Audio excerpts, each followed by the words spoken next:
새로운 정부의 첫 추경인데 이번 추경은 지금 매우 어려운 국민 경제 상황을 고려해서 긴급하게 편성한 추경이기 때문에 현장에 우리 국민들의 삶에 마중물이 될 수 있도록 해야 되겠어서 주말에 갑자기 하게 됐습니다. 최대한 신속하게 집행될 수 있도록 각 관련 부처에서 최선을 다해 주시기 바랍니다. 아무래도 뭐 생필품, 식료품 이런 거요. 채소, 고기 같은 거. 병원비가 부담스러울 때가 있으니까 소비 쿠폰이 있으면 사용하기 좋을 것 같습니다. 동네 상권 활성화를 위해서 식당을 위주로 많이 갈 것 같고요. 자, 소비 쿠폰 지급을 앞두고 여러 가지 잡음들이 흘러나오고 있습니다. 얼마 전에 저희가 이 내용도 전해드렸었는데 소비자 입장에서, 국민 입장에서 이걸 어디다가 쓰고 못 쓰고 저는 이것만 생각을 했었거든요. 그런데 이 소비 쿠폰 사용처를 두고 잡음이 많습니다. 그러니까 식자재 마트가 포함되냐 안 되냐를 가지고 상인들끼리 또 충돌하고 있다고요? 식자재 마트는 뭐고 상인들이 왜 이거를 사용처로 하냐 마느냐 갖고 다투는 건가요?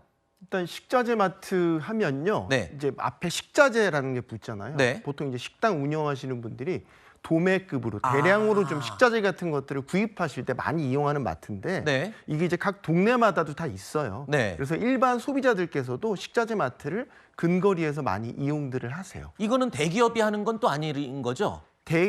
본사 차원에서 보면 매출 규모가 수천억 단위로 커질 수 있기 때문에 상당히 큰 본사를 갖고 있지만 이게 또 개별 점포별로 운영을 하고 있거든요. 네. 점포 상황마다 다르긴 한데 보통은 다 이번에 그 추경 그 소비 쿠폰 대상처에서 이제 한정지은 연매출 30억 원은 대부분의 점포가 30억 원을 넘습니다. 아하. 근데 이제 이번에 논란이 됐던 거는 수도권이 아니고요. 비수도권에 있는 식자재 마트. 네. 그러니까 상대적으로 조금 더 영세하다라고 네. 볼 수 있겠죠. 하지만 원칙적으로는 이번 소비 쿠폰 사용처에서 식자재 마트는 제외돼 있습니다. 아하. 근데 이제 당정협의회에서 지방에 있는 식자재 마트는 상당히 영세하다고 봐야 되기 때문에 네. 어렵지 않냐. 이건 좀 예외로 두자라고 이제 논의를 하니까 거기에 대해서 지금 소상공인, 뭐 연합회라든지 소상공인들이 반발을 하고 있는 것이죠. 그렇군요. 이게 제가 장사하신 분한테 물어봤더니 전국민 소비 쿠폰의 규모가 어마어마하기 때문에 네. 이게 사용처에 해당이 되는 가게들은 이번에 반짝이나마 굉장히 수입이 늘 수가 있다면서요. 그래서 이거 굉장히 예민하게 상인들은 받아들이는 것 같더라고요. 네, 그렇죠. 그런데 이제 만약에 쿠폰으로 받았어요. 네. 사용한다고 했었을 때 이제 동네에 있는 근거리 마트가 다 사용이 허용된다라고 한다면 어디로 사용을 하게 될까? 네. 예를 들어서 체크카드나 신용카드로 받는 분들이 가장 많을 것 같은데 포인트를 받거든요. 그렇죠. 이 포인트를 쓸 때는 이게 먼저 결제됩니다. 그렇죠. 그러면은 내가 이건 소비 쿠폰으로 받았으니까 이거는 여기에다 써야지, 저거는 저기에다 써야지. 이제 구분해 사용한다기보다는 먼저 쓰는 데 나갈 수 있거든요. 그럼 예를 들어서 아하. 바로 앞에 있는 뭐 동네 식자재 마트에서 네. 이걸 먼저 그냥 카드로 결제한다. 그럼 거기에 쓰여지는 거예요. 그러니까 소상공인들이 우려하는 게 그거죠.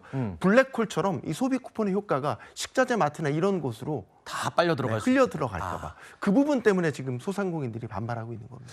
이번에 이 소비 쿠폰 사용처 가운데 대형마트는 빠졌어요. 네. 그래서 당연히 소상공인들을 위한 정부의 결정이다. 이렇게 저도 이해를 했는데 대형마트들이 지금 갑자기 볼멘 소리를 내고 있어요. 오히려 역차별을 받고 있다 얘긴데 그럼 왜 그런 주장을 하는 거죠?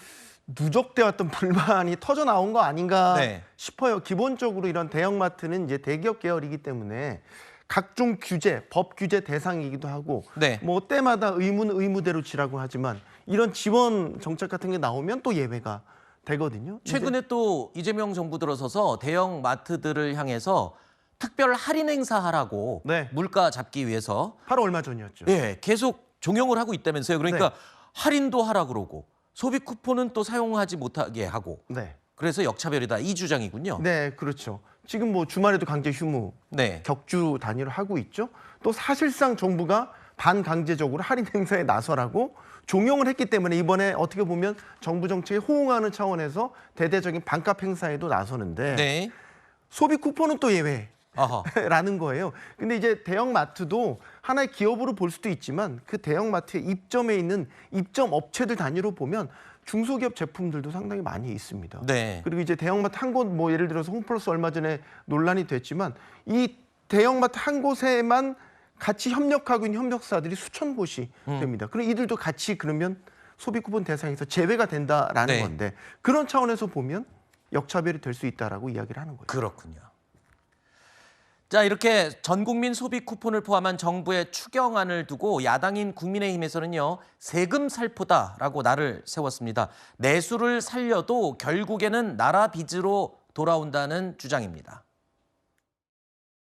아시다시피 30조 규모의 추경이고요. 이 재원의 대부분은 빚을 낸 거죠. 예.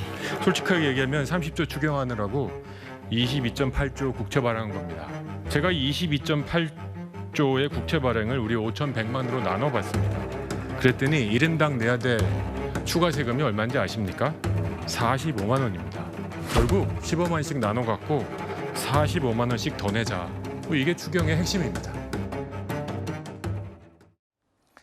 국민의힘 측 주장도 일리가 있는 것 같습니다. 정부가 소비 쿠폰을 지급하기도 전에 이 소비 쿠폰을 나누는 시스템을 만드는 비용.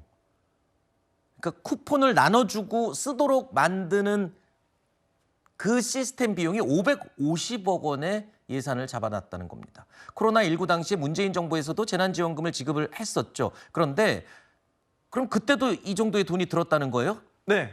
아, 그래요? 예, 그 정도 들었. 돈 나눠주는 데만 비용이 2차 지급할 때는 선별 지급했지 않습니까? 아하. 소득하에 이제 80% 대상으로 지급을 네. 했었는데 그때도 이렇게 선별하는 과정에서도 행정 비용이 상당히 아하. 들어갔더라고요. 근데 이제 더 큰 문제는 그때 이제 선별하는 시스템을 갖춰놓고 그걸 계속 유지하면서 뭐 업그레이드도 하고 뭐 그러면 좋은데 네. 그때 또 쓰고 나서 폐기됐어요. 그러니까 이번에 다시 지급을 할 때 새로 시스템을 구축해야 되니까 그 네. 비용이 다 들어가는 거고 여기에 더해져서 이제 그 발행되는 종류가 다양하지 않습니까? 네. 뭐 지역 카페 같은 경우도 온라인도 있지만 지로로도 이제 지급이 되고 각각의 이제 민원에도 대응해야 되는 인건비 이런 것들을 다 합치면 이제 550억 네. 원이잖아요. 그러면은 이번에 소비 쿠폰으로 나가 책정된 예산이 10조 조금 넘으니까 네. 550억이면 한 0.5% 정도는 행정 비용으로 나간다는 네. 건 아닙니까? 적다고 볼 수 없죠. 네. 알겠습니다. 그래도 뭐 지금 경제를 살리기 위한 정부의 첫 번째 야심찬 지금 정책이기 때문에 글쎄요. 이 550억 원의 비용이 아깝지 않게 결과가 좀 효과가 나왔으면 하는 바람입니다.